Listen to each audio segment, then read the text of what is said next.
Hey everyone, welcome back to Corporate Decoder, the place where we unpack important financial reports and find the hidden stories within them. This week, United Security Bankers is on the chopping block with their quarterly report, and let me tell you, they've got some interesting numbers to go over that tell a story about where they've been and where they're headed. Before we dive in, if you appreciate getting straight, insightful analysis from these dense corporate documents, make sure you hit that subscribe button and ring the notification bell. Also, we have a fantastic community over on our Discord server. If you want to connect with fellow analysts and discuss these reports, further link is in the description. So United Security Bankshares, a bank holding company based in California. This report covers the third quarter of 2025, and it is an interesting look at how they performed. Let us start by looking at their balance sheet as of the 30th of September 2025. Total assets are sitting at roughly $1.23 billion, not a huge jump from the end of last year. Their deposits, though, are also looking solid at over $1 billion. They've seen an increase in deposits, which is always a good sign for a bank's stability. However, what stands out to me immediately is their loan portfolio. Net loans are at about $942 million, up from $912 million at the end of 2024. This means they are actively lending money, which usually translates to revenue growth. But we need to dig deeper to see if these loans are good quality. Now let's shift over to their income statement for the same periods. For the third quarter of 2025, net income came in at $4 million, a slight increase from $3.8 million in the third quarter of 2024. That sounds good on the surface, right? Increased profit. But looking at the breakdown, we see that interest income from loans actually dipped a little. What helped them boost net income then was a decrease in interest expense and, importantly, a lower provision for credit losses. This means they spent less on borrowed money and had to set aside less for potential loan defaults. The provision for credit losses dropped significantly from $1.5 million in the third quarter of 2024 down to $948,000 in the third quarter of 2025. This is definitely something to watch. A lower provision can signal confidence in the loan book, but also might mean they are anticipating fewer losses than before, which could be optimistic or perhaps a little too hopeful. And their net interest margin improved to 4.35% from 4.20% in the prior year quarter. That is a positive indicator showing they are earning more on their assets relative to what they pay for liabilities. On the flip side, non-interest income saw a notable drop of over 20%. This was primarily because of an unusual item, the gain on fair value and partial redemption of junior subordinated debentures TRUPS. In the third quarter of 2025, there was a gain of $247,000 compared to $661,000 in the same period of 2024. So while the overall interest picture looks okay, some of their other income streams are not performing as strongly. Looking at their cash flows for the 9 months of 2025, they generated $18.6 million from operating activities. This is up from $15.1 million in the same period last year, which shows good operational cash generation. Investing activities used up about $17.1 million, largely due to a big net increase in loans, which is to be expected for a bank. Financing activities brought in $8.9 million, mainly from deposit growth. Now let's really drill down into the loan portfolio for 2025. The total gross loans are at $958 million, which is an increase of about $30 million from the end of 2024. This organic growth is definitely a good sign. They are expanding their core business. However, there are some shifts within the loan types. Real estate mortgage loans remain their largest segment at over $666 million, but they actually saw a tiny increase. What is really growing fast is agricultural loans, up $22.7 million or nearly 46%, and real estate construction and development loans up over $31 million, also a substantial increase.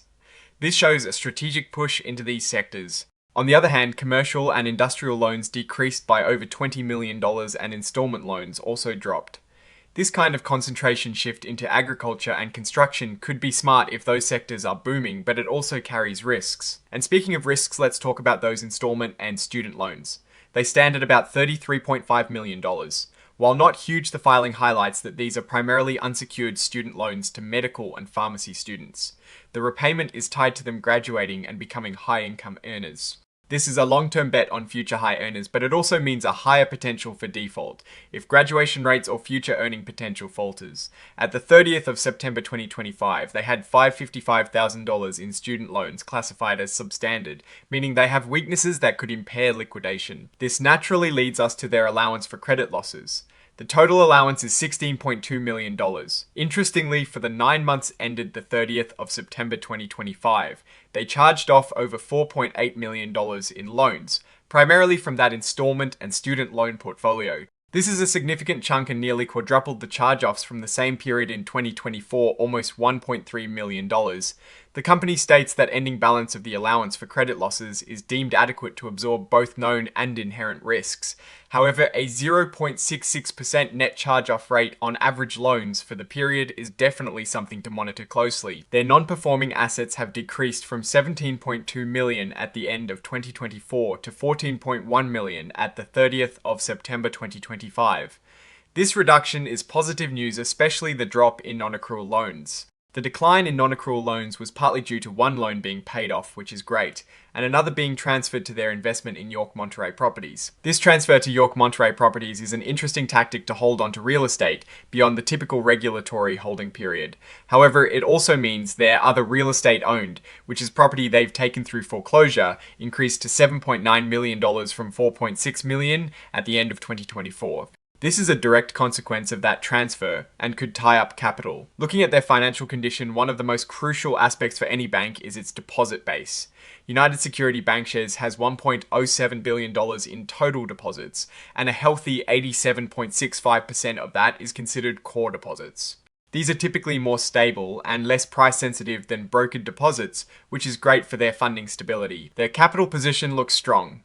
The Tier 1 leverage ratio for the company as a whole is 12.42%, which is well above the regulatory minimum requirement to be considered well capitalized.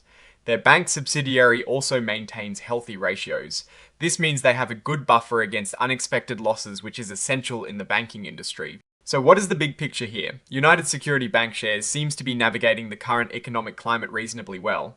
They are actively growing their loan book with a focus on agriculture and construction loans, which can be lucrative but also carry specific risks. Their profitability saw a boost from lower provisions for credit losses and a reduction in expenses on borrowings and some unusual gains from their junior subordinated debt. However, the increase in charge-offs on their student loan portfolio and the growing OREO due to their property investment strategy are definite areas to keep a close eye on.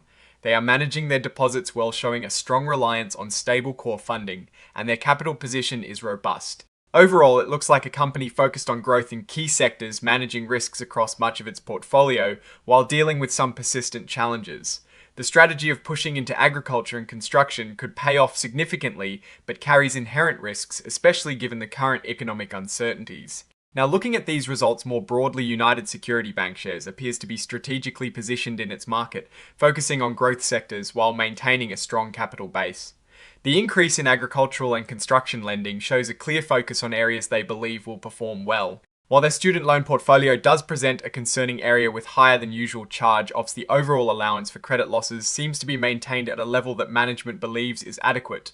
The move to hold onto properties through York Monterey Properties Incorporated is an interesting one that could yield future returns but also ties up capital in less liquid assets for now. Their strong deposit base and robust capital ratios are clear strengths that provide a solid foundation. The key will be how effectively they manage the risks associated with their concentrated loan growth in agriculture and construction, and how they address the ongoing issues within their student loan division.